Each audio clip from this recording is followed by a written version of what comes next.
성도 20명의 주일 한 주간의 헌금이 450불, 우리 하나 또는 50만 원 정도 됩니다. 미국 LA에 있는 한인교회에 이준이라고 하는 목사님이 매일 2,000명의 사람들에게 5년째 식사를 대접하는 교회를 섬기며 사역을 하고 있습니다. 후원하는 단체도 없습니다. 그렇다고 교회에서 헌금도 많이 나오지 않습니다. 교인 20명에 한 주간의 헌금이 450불이면 교회 유지하기도 어렵습니다. 그럼에도 불구하고 2,000명에게 5년째 매일 식사를 대접하는 사역을 하고 있습니다. 그래서 현대판 오병이어의 기적이라고 간증을 하고 소개하며 그 사역을 하는 장소를 오병이어 식당이라 그렇게 얘기하고 큰 프랭카트에 Meals on Jesus, 예수님이 주시는 음식, 의역하면 예수님이 초청한 잔치, 그런 의미로 사역을 합니다.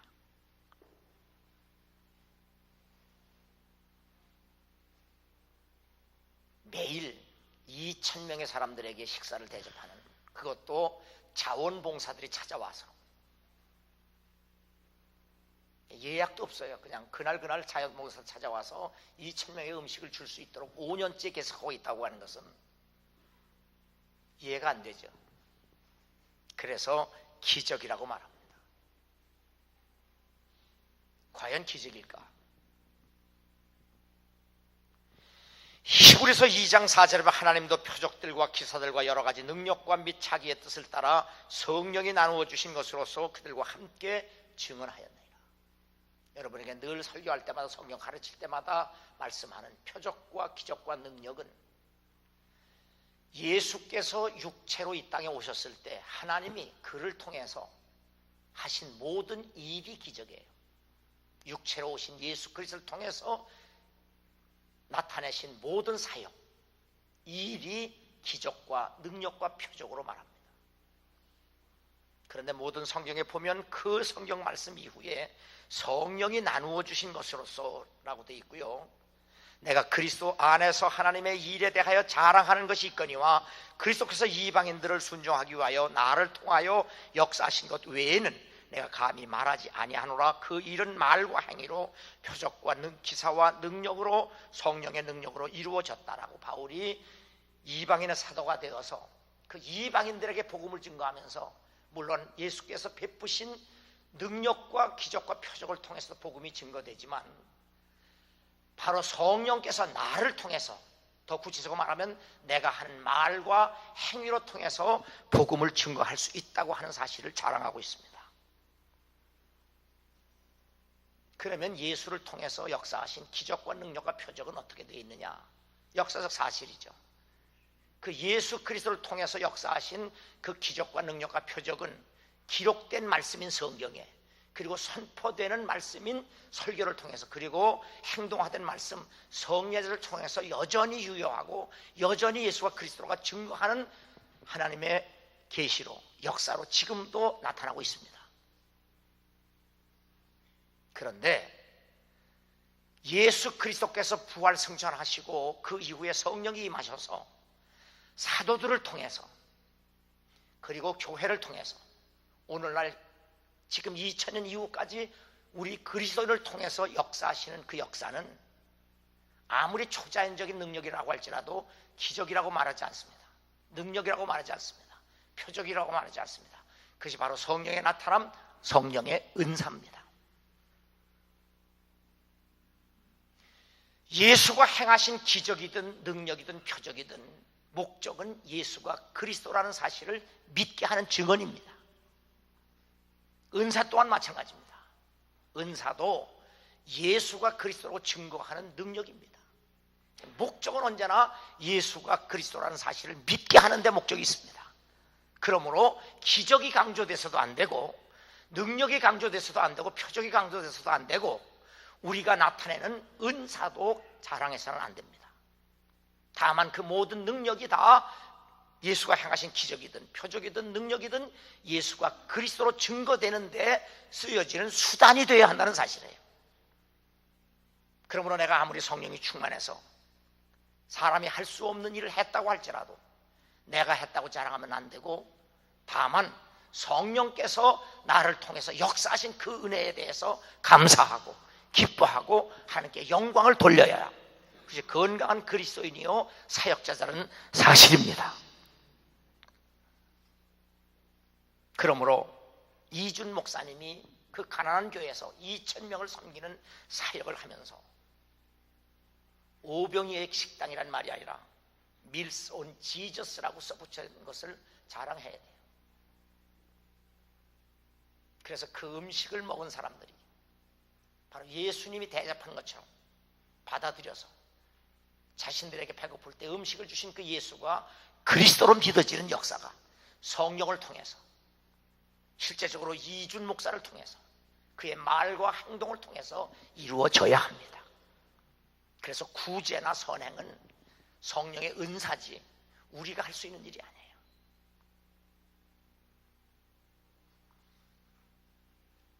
오늘 성경 말씀을 통해서 하나님의 비밀이라고 하는 제목으로 말씀을 드립니다.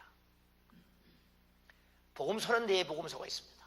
그런데 그 각각 그 복음서의 저자들이 예수 그리스도의 제자들의 그 모습을 각각 다르게 표현하고 있습니다. 마태복음은 예수님의 제자들 굉장히 그 모범적인 본이 되는 제자들로 기록되어 있고요. 누가는 아주 이상적인 제자들로 우리에게 소개하고 있어요. 그런데 요한은 아예 제자들에게 관심도 없어요. 명단도 없어요.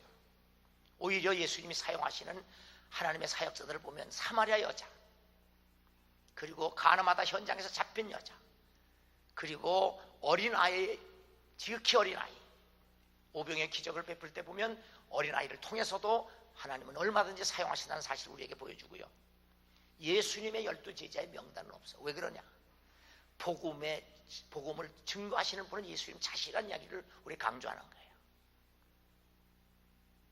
자, 그런데 마가복음은 제일 4복음서에서 제일 가장 먼저 쓰인 마가복음에는 예수님의 제자들을 마태처럼 본이 되는 제자도 아니고 누가처럼 이상적인 제자도 아니고 아예 무관심한 것도 아니고 아예 마가는 제자들의 모습을 무식한, 무지한, 그리고 그래서 오해하는, 그래서 결국은 예수 그리스도를 발가벗고 도망갈 만큼, 저주하면서 예수를 부인할 만큼 그렇게 배신자로 자세하게 기록되어 있습니다.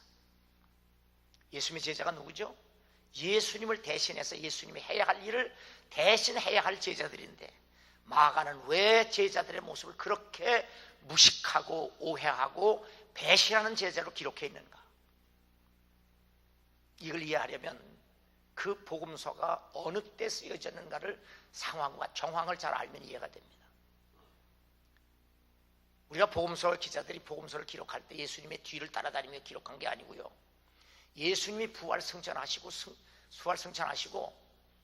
성령을 보내셔서 이미 초대교회가 형성이 되고 이방인에까지 복음이 증거되는 그때에 로마에 의해서 엄청난 박해가 임합니다.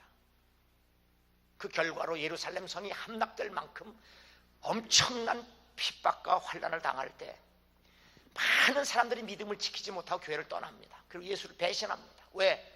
예수를 우리가 이렇게 열심으로 믿는데, 전 재산을 다 바쳐서 예수를 믿는데 왜 우리에게 복은커녕 이렇게 어려움을 주고 괴로움을 주느냐 해서 많은 사람들이 교회를 떠납니다. 왜 떠나죠?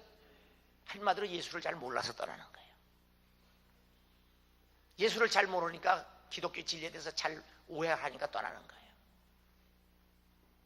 우리가 예수를 바로 알면, 또 바로 믿으면 우리 인생을 살다가 최악의 경우에도, 최상의 경우에도 끊임없이 주를 믿는 믿음에 변함이 없어요. 그렇죠? 인생은 잘 된다고만 해서 예수 믿는 거 아니잖아요.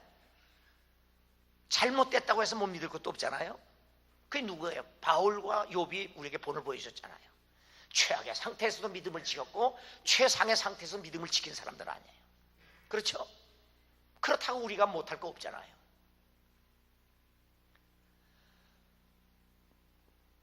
바로 바가는 복음서를 기록하면서 70년대경에 독자들은 이미 예수님의 12제자들이 한때 그렇다고 할지라도 다 훌륭하게 은혜 받고 예수를 위해서 목숨을 다하여 복음을 증거하다가 순교한 것으로 알고 있잖아요. 지금 70년대 독자들은 그렇죠?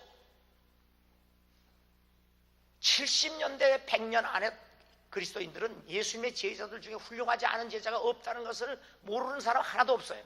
왜? 실제로 예수 때문에 순교한 사람들이니까.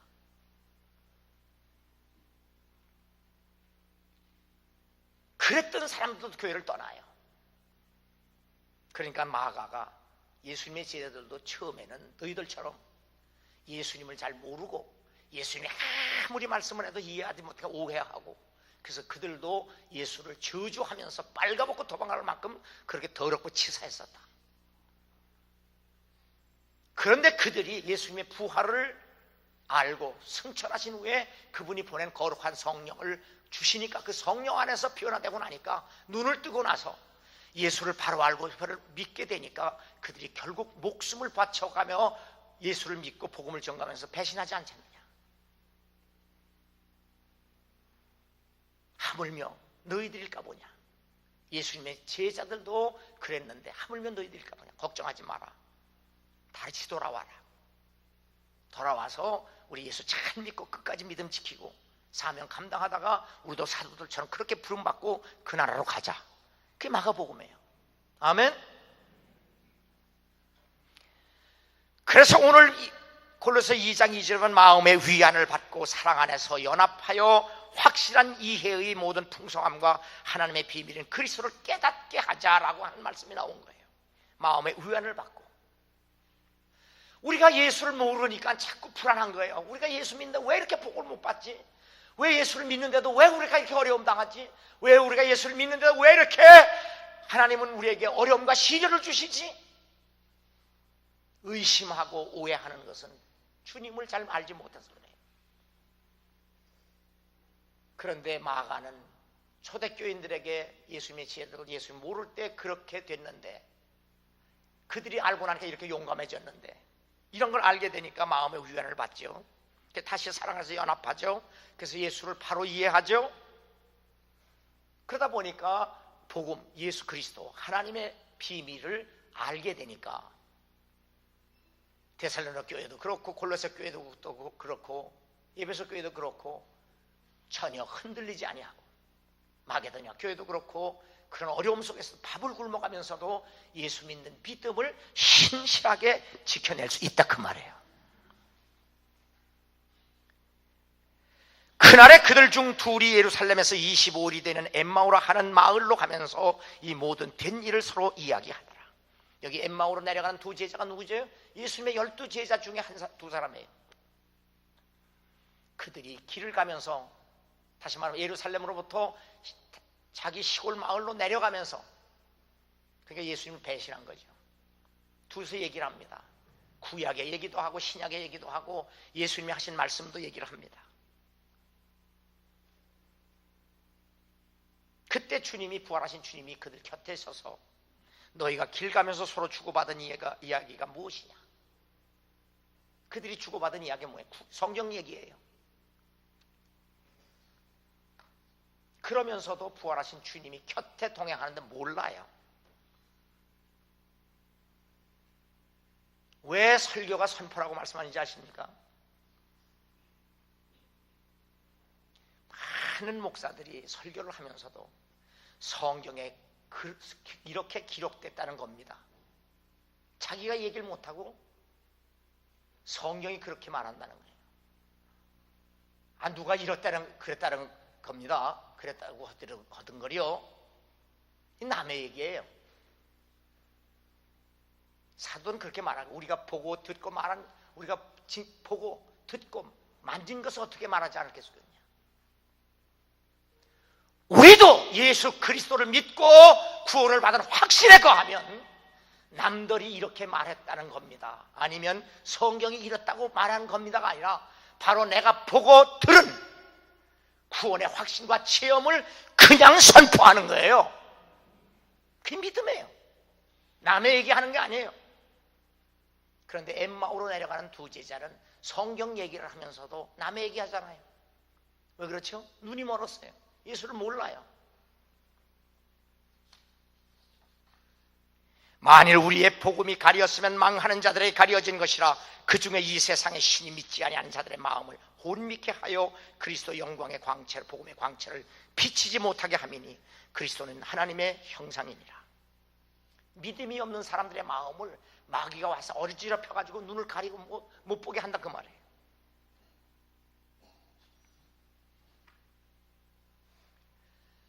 사탄과 세상과 우리의 육신의 정욕은 끊임없이 우리의 뜬 눈도 감기려고 유혹을 해요. 그래서 흔한 말로 콩깍지 씌었다 그러잖아요. 콩깍지 씌었다.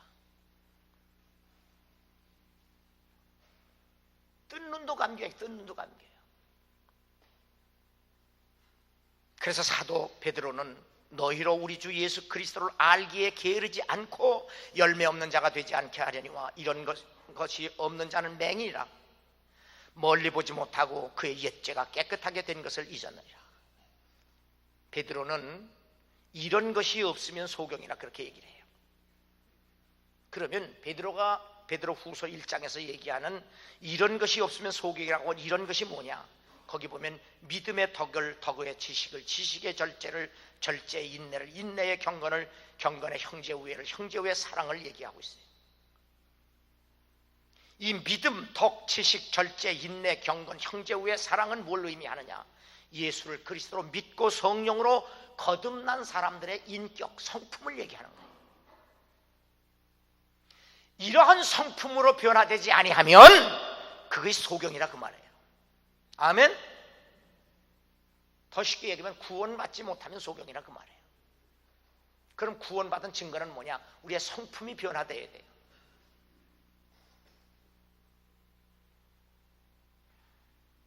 그런데 성품이 변화돼서 구원을 받아서 은혜 가운데 살 때는 은혜의 성품이 드러나는데 이 은혜가 떨어지면 어떻게 되죠? 여전히 자기 본성이 또 드러나요. 그래서 우리는 끊임없이 하나님의 영에 충만해져야 되고 하나님의 은혜에 사로잡혀야 예수의 이름과 성령의 능력이 나타나지, 우리에게서 은혜가 떨어지면 자기 본성, 여러분이 잘 알았거든요. 여러분 꼬라지가 뛰어나와요. 그러지 않기 위해서 끊임없이 내 몸을 복종케 하고 날마다 십자가를 지고 부인하는 일을 해야 되는데, 그래서 베드로가 그 이런 일에 게으르지 말아라 그러잖아요. 바울도 로마 교회에 그러죠. 부지런하게 게으르지 말고 열심을 품고 주를 섬기라고 얘기하잖아요.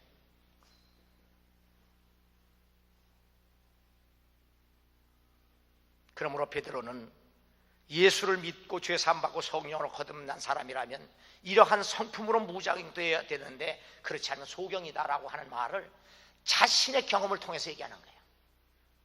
우리도 3년 동안은 그렇게 따라다녔는데 변화되지 않으니까 맨날 우리가 생각하는 거 말하는 게 꼭 꼬라지대로 하지 주님이 원하는 대로 말하지 못했다. 그래서 변화되고 나니까 확실히 사람들이 말하지 마, 우리가 보고 들은 거 어떻게 말하지 않느냐라고 말하잖아요. 이렇게 변화돼야 돼요. 어떻게? 날마다. 그래서 우리가 주의 일을 할 때 믿음으로, 덕으로, 지식으로, 절제로, 인내로, 경건으로, 형제 우애로, 사랑으로 해야 되는데 똑같은 헌금과 똑같은 봉사를 하면서도 이런 하나님의 거룩한 성품에 의해서 할 때 하는 게 영광이 되고 열매를 맺는데, 똑같은 일을 하면서 지 꼬라지로 하니까 그게 사람들이 감동을 주지 못하고 교만해지고. 이해가 되죠? 그런데 우리가 육신의 소욕에 있는 한 이게 쉽질 않아요. 그래서 사도 바울은 우리가 성령의 일도 하나님의 일도 육신으로 하기 때문에 끊임없이 우리의 생각과 우리의 행위를 십자가 앞에, 예수 그리스도 앞에 굴복시키지 아니하면 이런 말을 해요. 그게 부인하고 자기 십자가 지는 거예요. 그래서 내가 여러분이 주를 위해서 아무리 희생을 해도 자기 자랑하지 마라. 예수의 이름만 자랑하고 성령만 나타내라고 하는 얘기예요. 아멘? 이게 쉽지 않아요. 그 날마다 죽어야 돼요. 이게 다윗이 그렇게 살았잖아요. 그다가 한 번 전쟁터에 나갔다가 큰 승리하고 나니까 이게 벌써 다윗 마음속에 쓴뿌리가 나오는 걸 마귀가 먼저 알아서 마귀가 격동하잖아요. 그래서 속전도 안 물고 이스라엘 백성 계수하다가 백성들 7만 명 죽이잖아요. 이렇게 하나님을 감동시켰던 다윗도 순간적으로 자기 자랑하다가 백성들 7만 명을 죽이는 죄를 짓습니다. 이런 일들이 여러분과 내 속에 여전히 있어요. 지금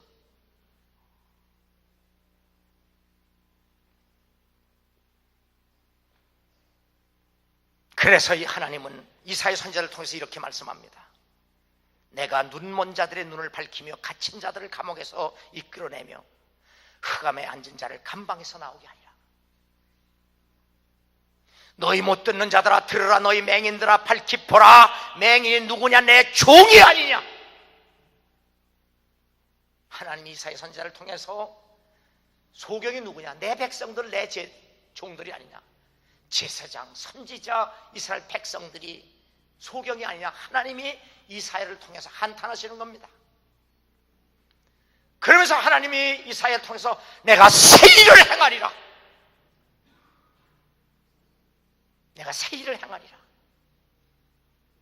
그렇게 선포한 후에 700년 후에 예수를 이 땅에 육체로 보내셔서 벳세다 맹인의 눈을 뜨고 소경 바디메오의 눈을 뜨게 하셔서 바로 벳세다 맹인의 뜬 그 나사렛 예수, 바로 소경 거지 바디메오의 눈을 뜬 그 예수, 그가 그리스도로 믿어라 그 말이에요. 응? 이스라엘 백성뿐만 아니라 이방인까지 만민이 다 예수가 그리스도라는 사실을 믿어라. 그렇게 사인을 해도 여전히 안 믿어요.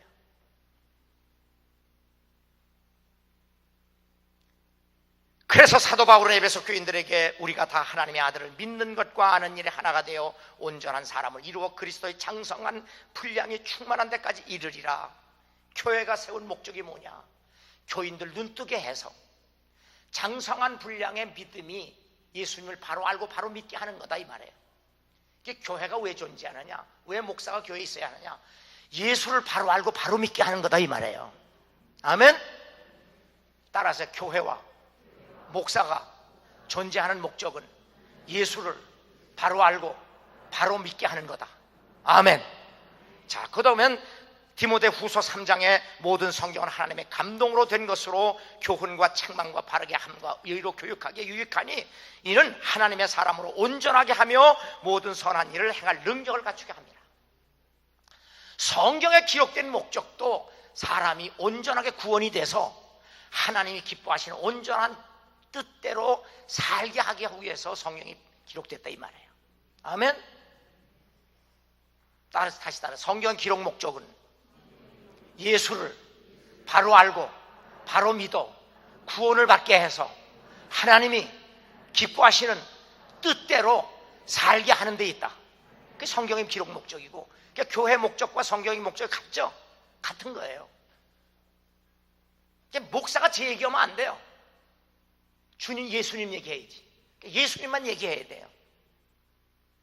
그래서 성도들로 하여금 성령을 따라 살게 해야 돼요. 아멘? 이게 목사예요.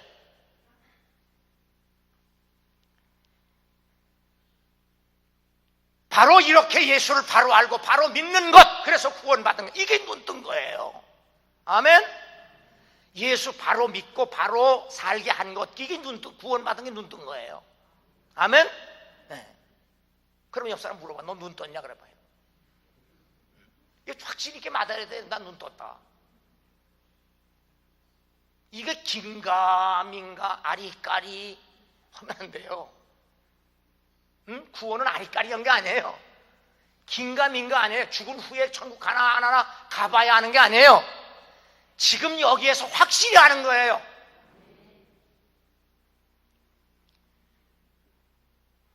그래서 사도행전 9장 18절은 즉시 사울의 눈에서 필 같은 것이 벗어서 다시 보게 되었다. 이게 구원받은 거예요. 구원받은 사람이 느끼는 건 뭐예요? 자기가 해야 할 사명을 아는 거 아니에요? 둘째, 3절 보면 그 안에는 지혜와 지식의 모든 보화가 감추어졌다 할 때 지혜와 지식의 보화는 예수 그리스도예요. 그래서 사도 바울은 에베소 교회를 위해서 이렇게 기도합니다. 우리 주 예수 그리스도의 하나님 영광의 아버지께서 지혜와 계시의 영을 너에게 주사 하나님을 알게 하시고 너의 마음의 눈을 밝히사. 사도 바울은 에베소 교회를 위해서 하나님 아버지 저들 사업이 잘 되게 하시고 왕창 되게 하시고 떼돈 벌게 하시고 그냥 대통령 되게 하시고 국무총리 되게 하시고 사장 되게 하시고 CEO 되게 하시고 그런 기도 안 했어요. 하나님 에베소 교인들의 눈이 떠서 하나님 바로 알 수 있도록 그들에게 계시와 지혜의 영을 허락해 주옵소서. 이게 사도들의 기도예요. 어떻게 하든지 교인들이 예수 잘 믿게 해 주옵소서. 이게 죽으나 사람 목숨 걸고 기도한 기도의 내용이에요.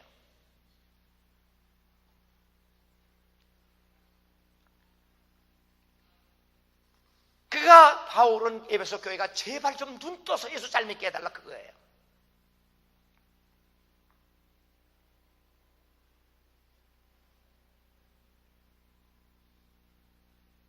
그러므로 내가 너에게 알게 하노니 하나님의 영으로 말하는 자는 누구든지 예수를 저주할 줄 아니하고 성령으로 아니하고 누구든지 예수를 주시할 수 없느니라. 그러므로 성령의 역사 없이 예수를 그리스도 바로 알고 바로 믿는 한 불가능해. 그래서 우리 감리교회 웨슬레 목사는 회개하는 것도 은총으로 얘기하잖아요. 하나님으로부터 의롭다고 인정받는 것도 은총으로 얘기하잖아요. 우리가 변화되어 가는 것도 은총으로 얘기하잖아요. 완전하게 변화되는 것도 은총으로 얘기하잖아요. 그냥 우리 자랑할 게 아무것도 없어요.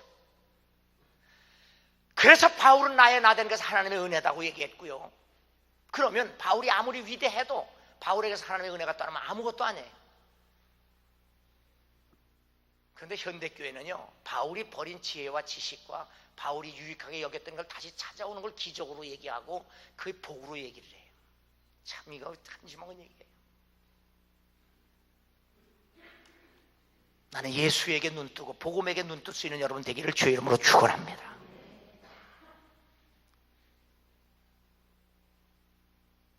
이스라엘 온 집은 확실히 알지니 너희가 십자가에 못 박은 예수를 하나님이 주와 그리스도가 되게 하셨느니라. 현대교회는 신학자는 이렇게 얘기해요. 십자가 없는 그리스도의 목회를 하면서 심판 없는 하나님의 나라 안으로 진노하지 않으시는 하나님이 죄 없는 인간들을 불러들이셨다. 죄 없는 인간들이랑 회개할 것도 없이 그냥 쉽게 그냥 다 구원에 초청했다 이런 얘기예요. 그렇지 않잖아요?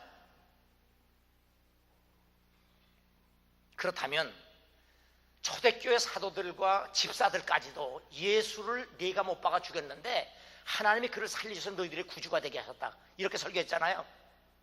그런데 현대교회는 너희가 생각하고 꿈꾸고 말하고 믿는 대로 해주시는 하나님을 자세히 가르쳐주면서 내가 생각하고 내가 꿈꾸고 내가 믿고 내가 말하면 하나님은 기적을 베푸신다 이렇게 얘기하면 어떤 교인이 그 목사를 향하여 돌 던지겠어요? 베드로가 그 청중들에게 내가 십자가에 못 박은 그 예수를 하나님이 살리셔서 내 구주가 되게 하셨다. 이 말씀을 들은 청중들은 마음에 찔려 우리가 어찌 알고. 이때 베드로는 복음을 전합니다. 주 예수를 믿어라. 너희가 회개하여 각각 예수 그리스도 이름으로 세례를 받고 죄 사함을 받으라.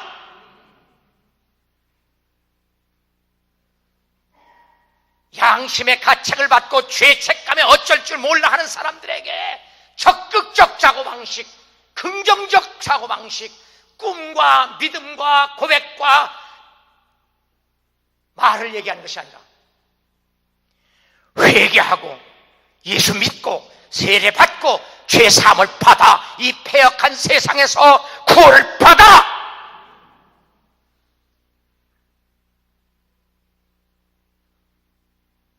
이게 순복음입니다. 이게 순복음. 내 죄를 알고 회개하고 그 죄를 처리하기 위해서는 십자가에 흘리신 예수 그리스도 피밖에 없고 우리를 변화시키는 것도 성령의 능력밖에 없고 그래서 내가 이 세상에 살면서도 죄와 사함으로 또 구원받은 확신을 갖게 해서 우리의 눈이 활짝 떠서 예수를 바로 알고 바로 믿게 하는 이 구원받아 더 귀한 것이 없어요.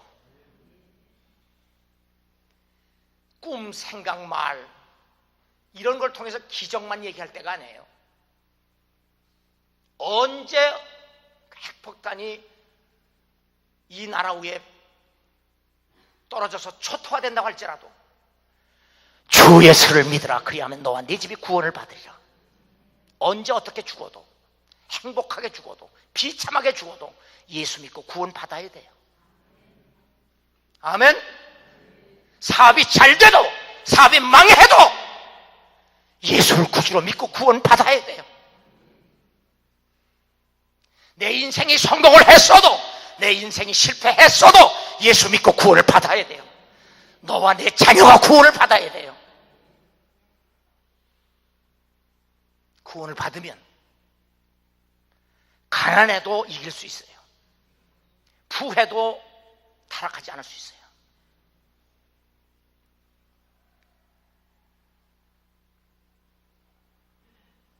자기의 소유를 다 팔아 그 밭을 샀느니라. 이것은 우리 것을 팔아 사는 게 아니에요. 하나님이 예수를 십자가에 팔아 그 값을 주고 우리를 산 거예요.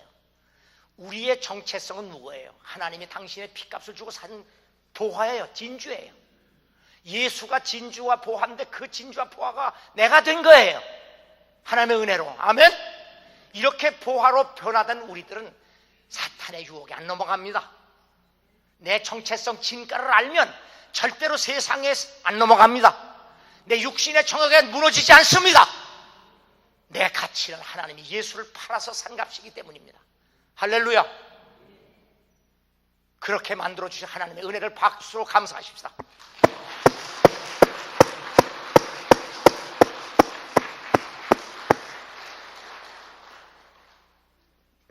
그래서 하나님이 예수의 피로 사신 교회와 그리스도는 그래서 지혜와 지식의 진주와 보화라는 사실을 깨닫고 이 진주와 보화에 바로 눈을 뜬 더 이상 그것이 비밀이 아니라 우리에게 진리와 생명과 길이 되기를 주의 이름으로 축원합니다.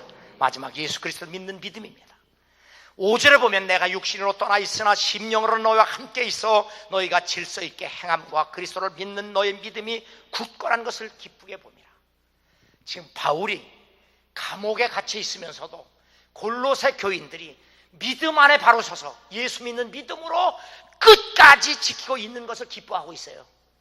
아멘.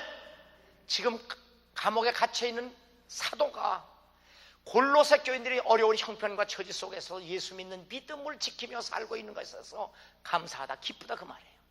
그럼 바울만 그러냐? 요한 3서에서 보면 마지막 사도 요한도 내가 형제들이 진리 안에서 산다는 소식을 들을 것보다 더 기쁨이 없도다.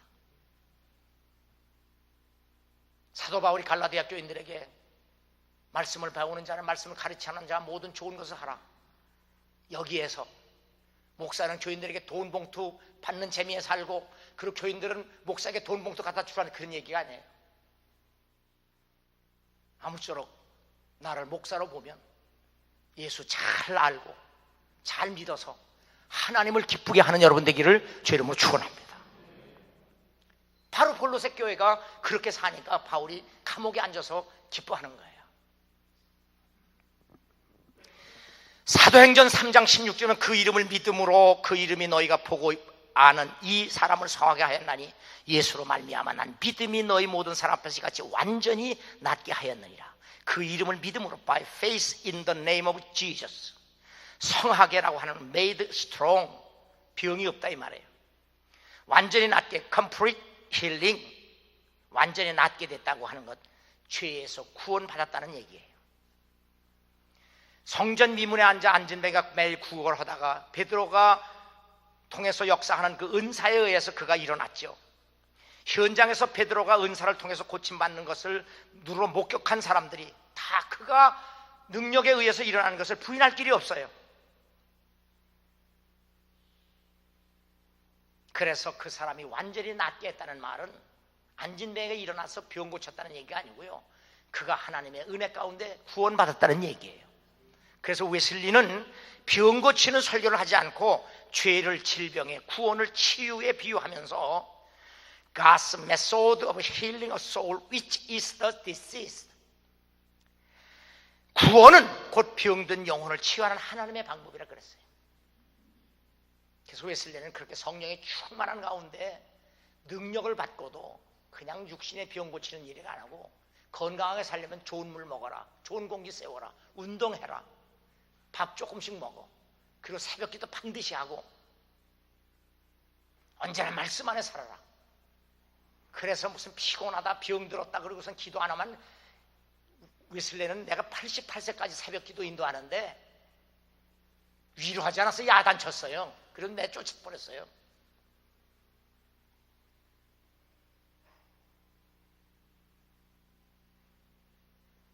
그리고 내 직업은 교회 안이나 교회 밖이나 영혼 구원하는 일밖에 없다. 그리고 그렇게 성령의 충만한 가운데서 그는 그런 신비주의나 이런 데로 가지 않고 선행으로 구제했잖아요. 보세요. 바울도 보세요. 바울도 3층 천체험할 만큼 신비한 사람이에요. 그렇죠? 손수건만 들고 다녀도 병자가 낫어요. 그렇죠? 그런데도 바울은 은사주의로 가지도 않고 신비주의로 안 가요. 노동하잖아요. 노동. 그래 건강한 신앙이에요. 우리도 아무리 신비한 영적 체험을 해도 은사주의에 가면 안 돼요. 신비주의로 가면 안 돼요. 그냥 몸뚱이 가지고 주를 위해서 살아야 돼요. 우리의 몸으로 하나님께 영광 돌려야 돼요. 땀에 이마에 땀이 나도록 일해야 돼요. 손톱이 닳도록 일해야 돼요. 떼부자들 생각하지 마세요. 힘써서 일해서 사세요. 하나님은 우리가 생각하는 대로 우리의 욕심대로 기적 베푸신 분이 아니에요. 수고한 대로 땀 흘린 대로 얻어서 살게 하신 분이에요. 아멘. 그러므로 우리는 복음을 위해서 너희가 한 마음으로 서서 한 뜻으로 복음의 신앙으로 협력하는 것이라고 빌립보서 1장 27절에 말씀한 대로 예수 믿는 믿음은 복음을 위해서 한 마음 한 뜻으로 협력하는 것으로 나타나야 돼요. 내가 예수를 진짜 믿는 믿음이 있다면 복음을 위해서 함께 한 마음 한 뜻으로 협력을 해야 된다 이 말이에요. 그래서 디모데는 바울과 함께 자식이 아버지의 함같이 그렇게 헬퍼가 됐어요. 에바브로 디도는 정말 바울을 위해서 죽을 병에 들었음에도 불구하고 자기 몸도 돌보지 않고 목숨을 다하여 바울을 돕는 일을 서포트를 했어요. 에바브로 디도와 브리스길라 아굴라 부부는 정말 바울을 위해서 부부가 목숨을 걸고 바울을 도왔어요. 얼마나 아름다운 일이에요. 응? 얼마나 아름다운 일이에요.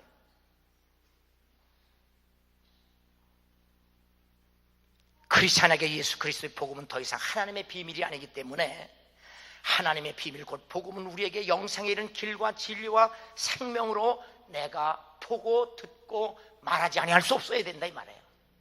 더 이상 복음은 비밀이 되면 안 돼요. 예수를 알지 못하고 듣지 못한 믿지 못하는 것은 소경이에요. 더 이상 예수는 비밀이 아니에요. 우리에게 드러난 진리, 우리에게 드러난 생명, 우리에게 드러난 길이에요. 비밀이 아니에요. 그러므로 우리는 예수 그리스도에 대해서 침묵하는 건 죄예요. 말해야 되죠? 등불은 등경 밑에 놔요. 그 얘기예요. 증거해야 돼요. 그러므로 크리스찬의 복음은 더 이상 감추어야 할 비밀이 아니라 증거돼야 할 진리예요. 오직 성령이 너에게 임하시면 너희가 권능을 받고 예루살렘과 온 유대와 사마리아와 땅끝까지 이르러 증인이 되리라. 증인, 위트니스라는 단어가 사도행전에 29번 강조되는데 이 사실을 깨닫는다면 날마다 자신이 원하는 기적만을 하나님께 베풀어 달라고 졸라대는 어리광대가 되지 말고 크리스찬과 교회는 세상의 죄만을 들춰내고 판결하는 판사나 검찰로서가 아니라 죄인들에게 예수 그리스도를 증거하여 구원을 받게 하는 위트니스, 증인이 되어야 된다 이 말이에요. 우리가 세상의 죄만 잘 지적한다고 크리스찬이 되는 게 아니에요. 그들에게 복음을 증거, 예수를 증거해서 내가 보고 들은 구원받은 그 예수, 내게 더 이상 비밀이 아닌 드러난 빛, 길, 진리, 생명이신 그 예수, 내가 그 예수를 진짜 봤는데 어떻게 말하지 않을 수 없느냐. 눈뜬 베스다 맹인과 눈뜬 바디메오가 되어서 누가 막아도, 가난이 막아도, 부가 막아도, 권력이 막아도, 세상이 망해도 끄떡없이 예수가 그리스도임을 증거해서 여러분과 여러분 가정이 하나님께 쓰임받고 복을 받는 귀한 가정들 되기를 주의 이름으로 축원합니다.